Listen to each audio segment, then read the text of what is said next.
Good morning, everyone. Sandra Madaffrey. I hope you're having a great Monday morning. Thank you for joining me for Monday morning musing. And today we're doing the NLP for business communication skills part B. These skills are part of what I teach, as well as being able to bring them to you in a more simplified manner in this webinar so that you can implement them into your business.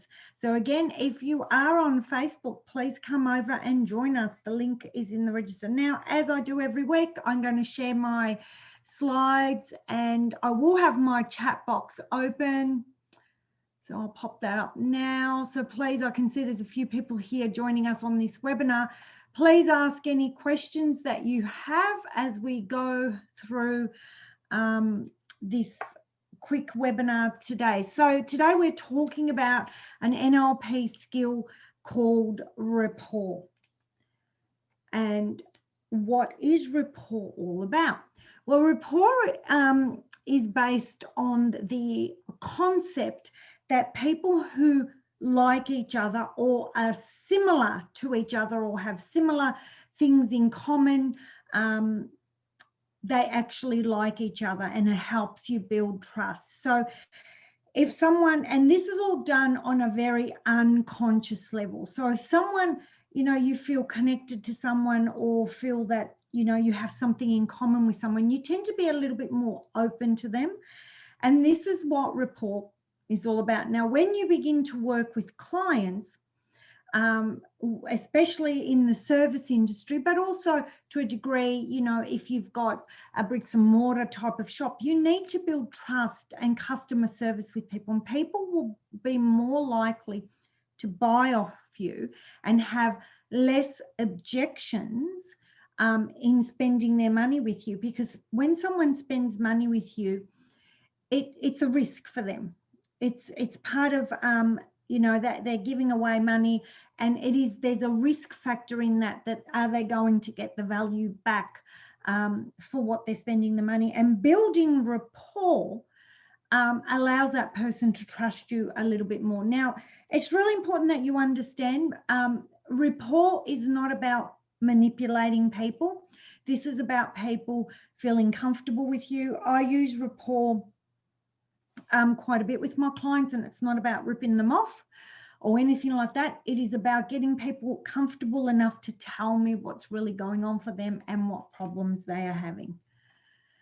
So let's have a little bit of a look at what this is all about and how we can implement it into our lives as well as our business. Now, I know that I'm creating these webinars and focusing on business related matters, but these tools can actually be used in your personal life as well, okay? So why? Why would you want to build rapport with someone? To build trust, friendship, and affinity with someone, okay? Rapport, as I said, is all about building trust. It's all about allowing someone to feel so familiar with you that they trust you, okay? It helps you to get the results you want. If you're working in the therapy, holistic wellness type of field, it is really important that people trust you, because that is when their deepest, darkest secrets will be shared with you. And to be able to really get results with people, you need to know everything about them, okay? It helps build better communication as well. People are more likely to say what they think, what they feel, if they feel they can trust you and feel comfortable and confident around you. So it encourages openness. It encourages people to be open if they feel comfortable with you. And it builds interpersonal relationships. So it's really important, no matter what field you're looking at, what area of life, rapport is necessary in absolute all areas of your life. And it does help you with your relationships with everyone. And this includes with your children too, being able to have that relationship where people feel on an unconscious level that they trust you is a lot more effective than people thinking that they trust you, because it's a feeling in their body when it comes from the unconscious. Gets the other person's unconscious mind to be more receptive and more open to suggestions. So the more comfortable someone is with you, the more that they are receptive to what you have to say and more open to any suggestion. So that, as you can see, although we're discussing business, and hi, there's quite a few people on Facebook, please jump on. There's a registration link on there. Come over and join us on the webinar if you like, and then you can have a little chat with me in the chat box. So if you are here, there are quite a few people on this morning. Please ask any questions, because it's a great time for you to catch me while I'm explaining this if you have any questions whatsoever. So, interesting picture. Okay, we're going to talk a little bit about what you're seeing in this picture, Obama and Biden, and the way, have a really close look at the way they are holding their hands up to their faces. We're going to talk a little bit more about this in a minute. So, communication is only 7% words, which is a really interesting concept, because everyone thinks that communication is all about the spoken word, but it's only actually 7%. Rapport is built only 7% with words, and communication is only 7% with words.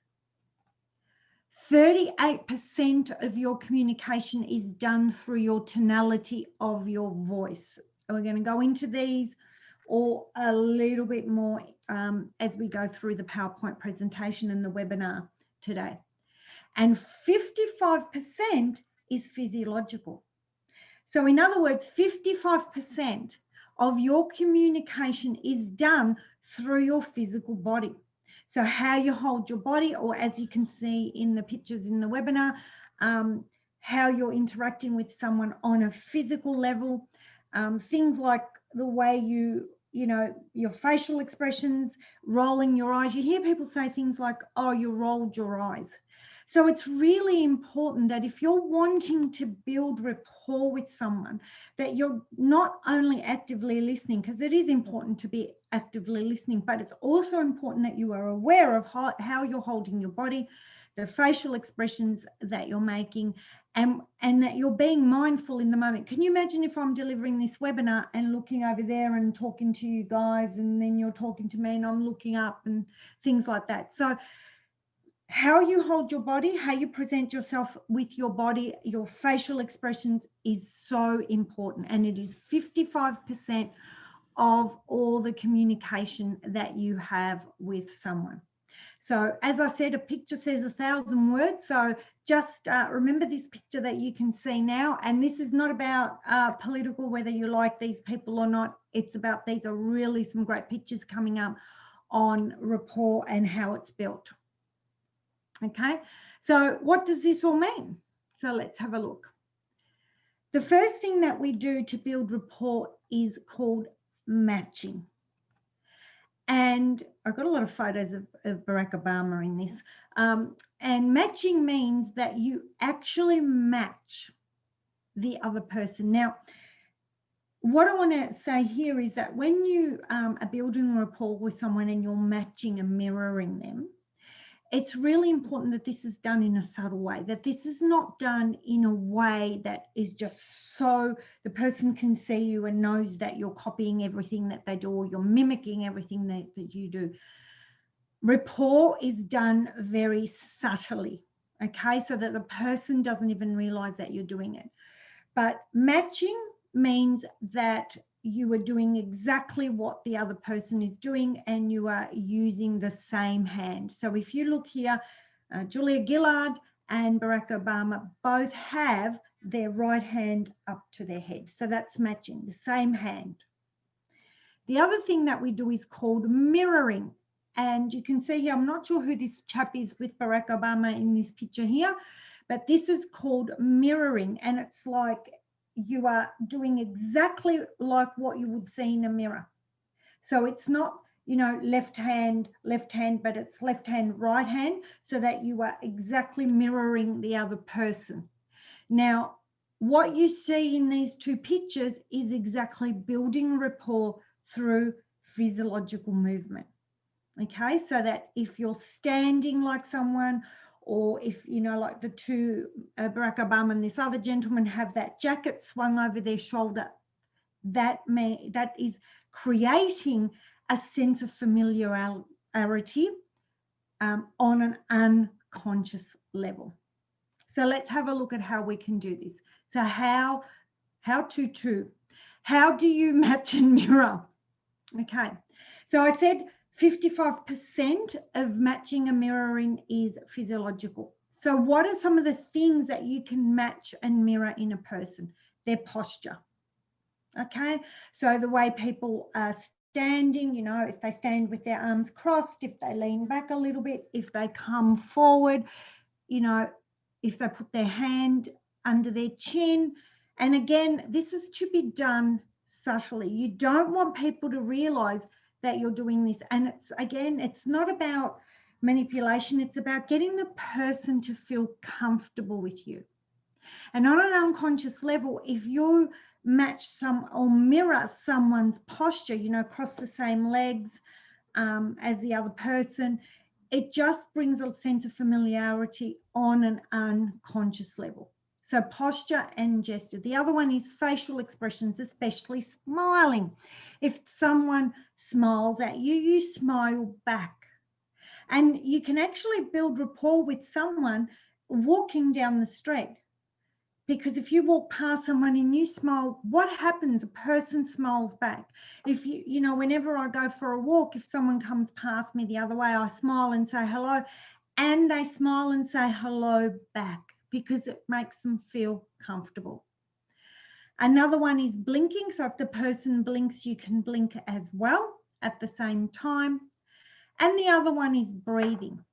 So if someone breathes really fast or shallow, you might want to breathe faster and shallow. The good one with breathing is that when someone talks, you breathe out, or you talk when they breathe out, and you breathe in when they breathe in. So it's really important that you understand that matching these physiological behaviors in a person just makes them feel comfortable. And if you're wanting to build rapport with a potential client, you need to make them feel comfortable so that they will be open to what you have to say. With the breathing as well, you know, if you've got flexible breathing, if someone's breathing into their chest, you can breathe into your chest, or if they're breathing down in their belly, you can breathe into their belly, into your belly as well. So it does take a little bit of time to get used to doing this and doing it in a really subtle way. And like I said, it doesn't have to be done, you know, if the person moves their arm like this, you do it as well. It just can be done, you know, really subtly so that the person doesn't realize, but they sort of drop their guard. Okay. And that's what rapport is all about. So 55% is your physiology. So the next time you're speaking with a client, or even in a personal relationship with someone, okay, and you're trying to have better communication with someone, or your kids, or your partner, whoever it is, remember to make sure that you are aware of how you're standing, the facial expressions that you're making. There is nothing worse than speaking to someone and trying to communicate with them or get your point across, and they're like looking all over the place, and you know, and it just looks so disinterested that in actual fact it ends up creating more problems. And that's one of the things when I do work with couples, one of the things that I teach them is about looking at each other and holding space and no facial, and keeping a blank stare on their face, so that the other person can just say what they have to say. 38% of communication, as I said, is through tonality or our voice. So some of the things that you can match and mirror in a person is the tone of your voice, the tone meaning the pitch. So if if someone speaks with a really high pitch, you might want to sort of lift your voice up a little bit to speak to the best of your highest pitch voice that you can. Now, just something I want to say here. Ladies, don't drop your voice so to match a man's tone, because men can speak quite deeply because it sounds odd. And remember, we're doing this to build trust, not to get them to think what on earth are they doing. So if you're a gentleman, please don't try and speak with a high-pitched voice. What you want to do is, we all have a range of a vocal tone that we can speak to. So, and tonality is very important if you're speaking to customers over the phone, because they can't see you. But what you want to do is, for men, is to go up as high-pitched as you possibly can without it sounding really odd. And for women to go as low as you possibly can without, again, sounding really odd. Okay, so stay within your range of what's available for you in your voice. Tempo is the other one. Tempo is speed. Now, it's really important, and this is something that I had to learn and become aware of. I speak very fast. Okay, naturally and normally I speak really fast. So you can imagine if I was speaking to a client who spoke really, really slowly, and I spoke at 100 miles an hour at them, it would be quite overwhelming for them. So when you're listening and you're matching and mirroring your client, you need to match the tempo of their voice, their speed. Okay, because again, if you've got someone who speaks really, really fast, like I do, and then you speak to me really slow, I'm often, when people do this with me, as a therapist, as a coach, I'm really flexible in this. But when I'm on the other side and people speak to me really, really slowly, I sit there going, get to the point, because I like to speak fast. Okay, so you need to, be, as the business entrepreneur, as a business owner, as the coach, whatever it is that you do, you need to be the one that's flexible to your client, not the other way. Okay, so listen to their tone, listen for their tempo, and then you match it to the best of your ability. The next one is timbre, and timbre is the quality of the voice. Some people speak with a real clear voice. Other people speak a lot more gravelly and raspy. Okay, now you don't want to be doing that to the point where someone knows you're copying them. Okay, but what you want to be doing is listening for how they speak and the quality of their voice, and then you want to be matching your voice to that quality, to the best that you can without actually mimicking. And the other one is volume. This is such an important one, because if you have someone who's really, really softly spoken, you don't want to be speaking really, really, really, really loud, because it would be very, very intimidating. And the other way around, if you've got someone who is quite loud, you don't want to be speaking really, really soft. I'd love, I know there's quite a few people watching this. I'd love to know what you think of some of these and ask questions. So the tone of your voice is really, really important. And especially if you are on the phone. If you do calls with people on the phone, if any person who actually does sales via phone, or cold calling of sales calls, all those sorts of things, this is one of the things that they get taught, is their voice tonality on a phone, and matching and mirroring a person's voice tonality, because it's so, so important. And the other one is words. We're going to talk a little bit more about words next week in part C of this. But only 7% of what we match in communication comes from words. But it's really important, though, that not only do you listen to your client and you pick up what we call predicates. Predicates are words which show you whether a person is visual, auditory, kinesthetic. Okay, and like I said, I'm going to do next Monday is all about predicates and representational systems, and how you can tell whether a person is visual, auditory, and kinesthetic, even without them saying much, just by you asking questions. But it's really important, because if I'm a very visual person, and if someone was trying to build rapport with me and said, can you hear that? Yes, I might be able to hear it. But if they say to me, can you see that? I would respond in a more favorable manner, because I am a very visual person. So you need to know what a person's predicates are. The other thing is keywords. One of the things, it's so important that you listen to the client and that you repeat back their keywords to them, and not assume and pop your own words into things that they're saying. So I see this all the time, where a client might say they want this, this, and this, and then the therapist decides how, or the business owner decides to, rearrange whatever they believe the meaning of those words are, and then give them back to the client, and the client goes, no. Okay, so it's really important that you give back the keywords. Now, if you don't understand what the meaning of those keywords are, ask the question, what do you mean by that? Tell me a little bit more. Okay, but if I'm asking you, that if I say to you, I want a glass full of snow,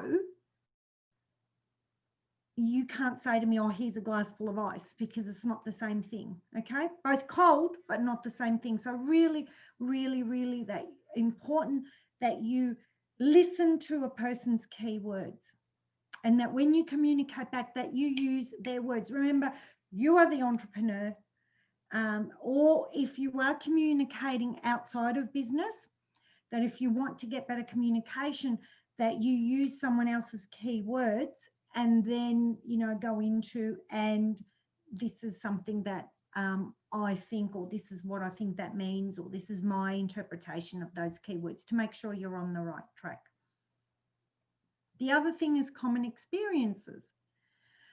One of the things that I do with clients is I always, to build rapport with clients, always ask them, if you remember, we go back to last week, we did sensory acuity as well. One of the things I ask them is things about their family and how many kids do they have. And I often say, oh, I've got 4 kids, or I've got 3 grandkids.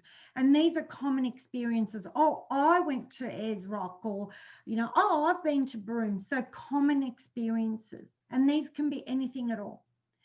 And also content chunks. When a client gives you a chunk of information about themselves, or a chunk of information about what it is that they're wanting to achieve, or that next level for them, you need to give that content chunk back the way they've given it to you.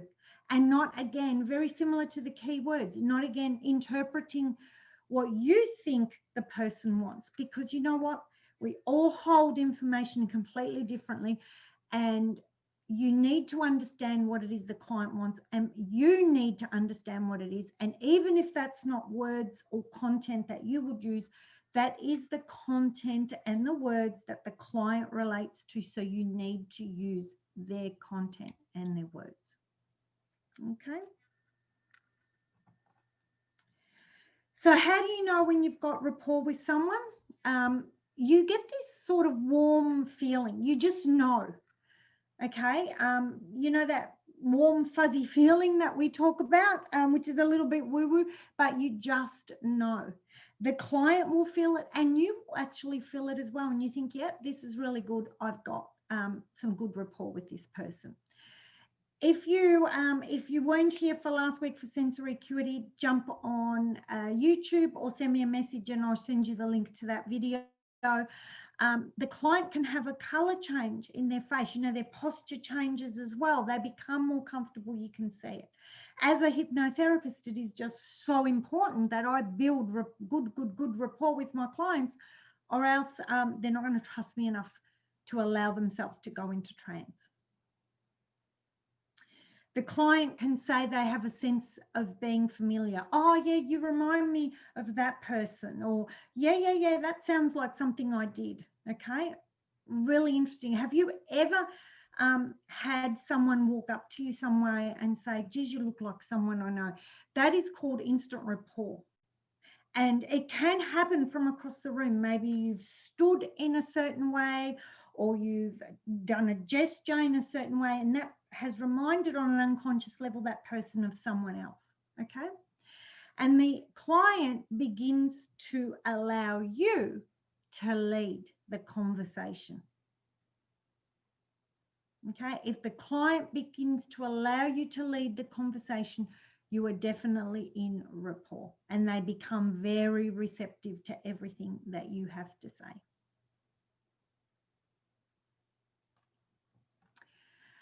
So that's it for me today. I finished early for a change. Sometimes I go overboard. So thank you everybody for watching this. Again, as usual, you can find me on YouTube, Facebook, LinkedIn, and Instagram, or you can send me an email at admin@sandramadafri.com.au. Thanks again for being here. I look forward to pleasure seeing you all next Monday, where we do part C, where we're going to talk about predicates.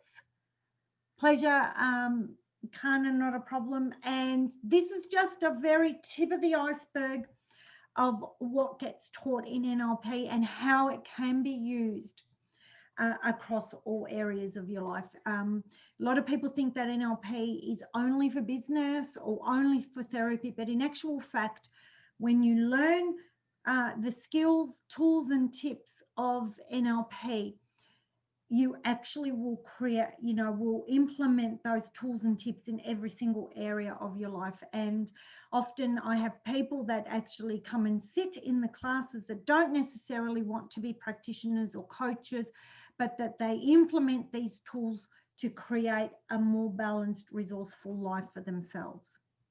So again, thank you so much for watching. I look forward to seeing you all next Monday at 10 a.m. I will be going through pretty much through the holidays unless something changes, but I will let you guys know. But at this stage, all the way through until mid-January, I will still be here on a Monday, and then we'll see what happens, because I am taking a couple of weeks off, but I can always do these lovely webinars from wherever I am. Thank you so much for being here, guys. I really appreciate you, and I look forward to seeing you all next week. Bye for now.